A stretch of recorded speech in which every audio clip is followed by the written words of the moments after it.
Vous êtes sous des lumières de fluorescentes crues, des bacs en plastique glissent en raclant, chaussures retirées, veste pliée, votre bagage cabine disparaît dans le tunnel à rayon X. Puis c'est au tour de votre téléphone. Vous le placez dans le plateau, écran vers le haut, il ne revient pas tout de suite, un agent de la TSA le prend, pas agressivement, pas avec suspicion, juste une seconde de plus que prévu. L'écran s'allume, une notification apparaît, personne ne dit un mot, mais vous le sentez. Ce léger changement d'attention, et soudain vous n'êtes plus un simple passager. Voici la vérité inconfortable que la plupart des voyageurs ne réalisaient pas. La TSA n'a pas besoin de fouiller votre téléphone, car beaucoup de gens les invitent, sans le savoir, à regarder. Et avant la fin de cette vidéo, vous saurez exactement quelles sont les 5 choses sur votre téléphone qui transforment discrètement un contrôle de routine en problème.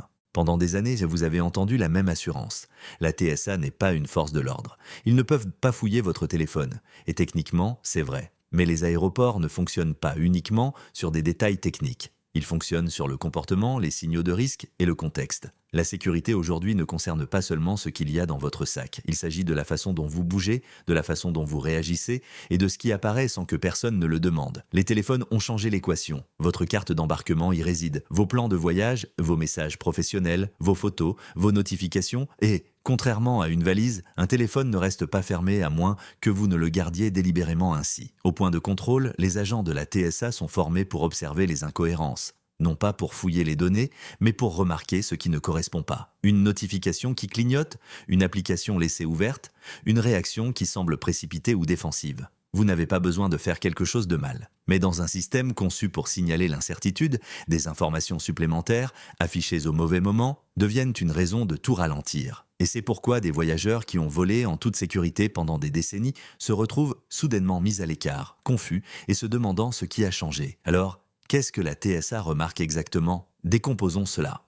Éclaircissons d'abord le plus grand malentendu. Les agents de la TSA ne font pas défiler vos messages, ils n'ouvrent pas votre galerie de photos, ils ne lisent pas vos emails. Ce qu'ils sont formés à observer est bien plus subtil et bien plus courant. Ils voient ce qui apparaît sans permission. Un écran de verrouillage qui s'allume avec des aperçus, un téléphone qui est déjà déverrouillé lorsqu'il est placé dans le bac, une application bloquée en cours d'utilisation parce que vous étiez pressé. C'est la différence. Lorsque l'écran de votre téléphone s'allume au point de contrôle, il fait partie de l'environnement de contrôle, tout comme vos chaussures ou votre veste. Et la TSA n'a pas besoin de toucher vos données pour remarquer des incohérences. Une notification de carte d'embarquement pour une ville différente de celle du vol que vous embarquez, un message professionnel qui contredit le but de votre voyage, une alerte de paiement qui soulève des questions sur le moment ou la destination. Aucun de ceux-ci n'est illégal, aucun d'entre eux n'est une violation. Mais ensemble, ils créent de l'incertitude. Et l'incertitude est exactement ce que les systèmes de sécurité sont conçus pour ralentir. Voici la partie discrète que la plupart des voyageurs ignorent. La TSA a déjà des attentes de base avant même de vous regarder. Ils ne cherchent pas de secret, ils vérifient à la cohérence,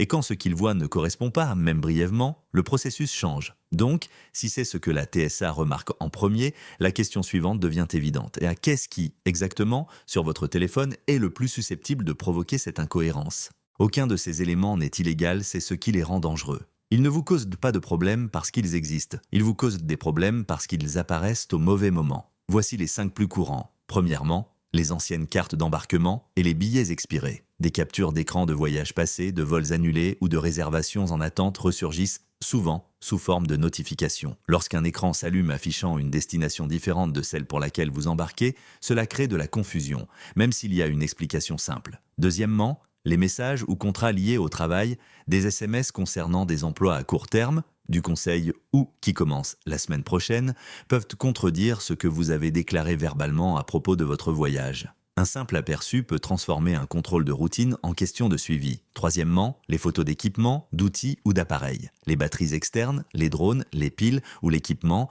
que vous ne transportez pas aujourd'hui, mais photographiés récemment, peuvent susciter des inquiétudes s'ils apparaissent à l'écran sans contexte. Quatrièmement, les notifications d'applications financières. Les gros virements, les alertes crypto ou les confirmations de paiement ne violent pas les règles. Mais apparaissant soudainement, ils introduisent une incertitude que la TSA n'a pas besoin de résoudre rapidement. Cinquièmement, les documents ouverts au mauvais moment. Des PDF de visa, des lettres d'invitation, des formulaires légaux, parfaitement normaux à avoir. Mais s'ils sont déjà ouverts, lorsque le téléphone se réveille, ils invitent à des questions auxquelles vous n'étiez pas préparé à répondre. Le point clé est le suivant. La TSA n'interprète pas le contenu comme vous le faites. Ils interprètent le timing, la cohérence et la réaction.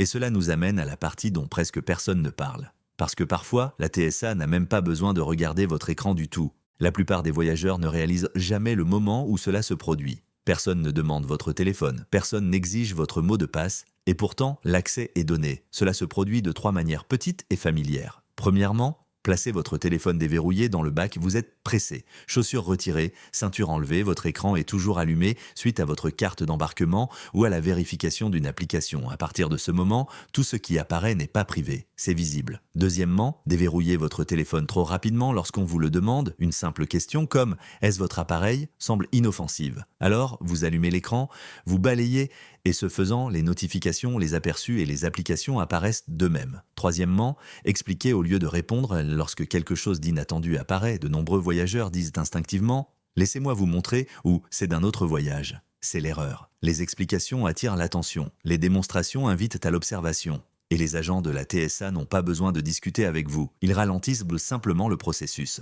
Voici la vérité inconfortable. La TSA n'étend pas son autorité. Vous étendez leur visibilité, non par une faute, mais par réflexe.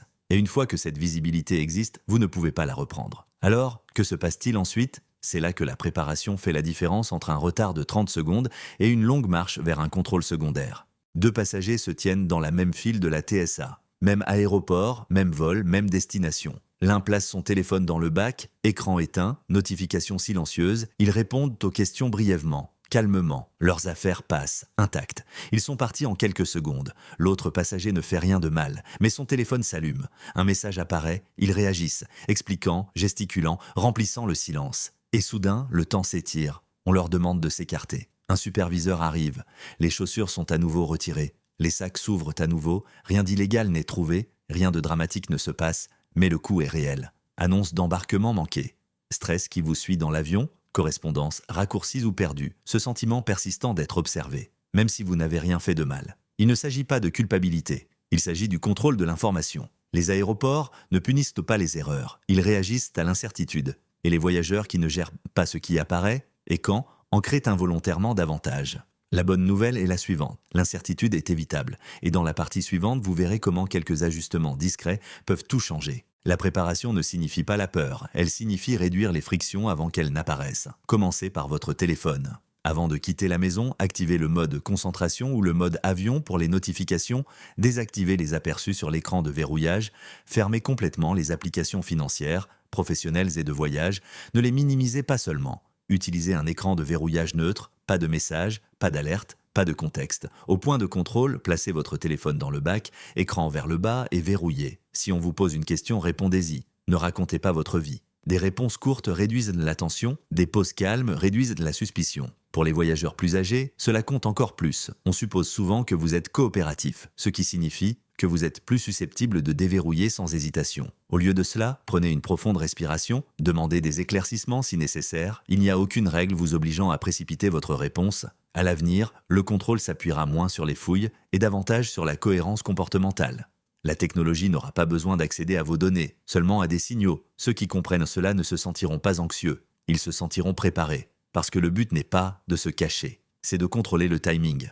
La TSA n'a pas besoin d'envahir votre vie privée pour vous ralentir. La plupart du temps, les voyageurs divulguent des informations, discrètement, involontairement et au pire moment possible. Comprendre le processus vous transforme d'un sujet passif en un voyageur préparé. Non pas en argumentant, non pas en se cachant, mais en contrôlant ce qui apparaît et quand. Si cela vous a aidé, partagez-le avec quelqu'un qui voyage souvent. Laissez un commentaire avec ce qui vous a le plus surpris. Et abonnez-vous, car les règles tacites changent qu'on vous le dise ou non.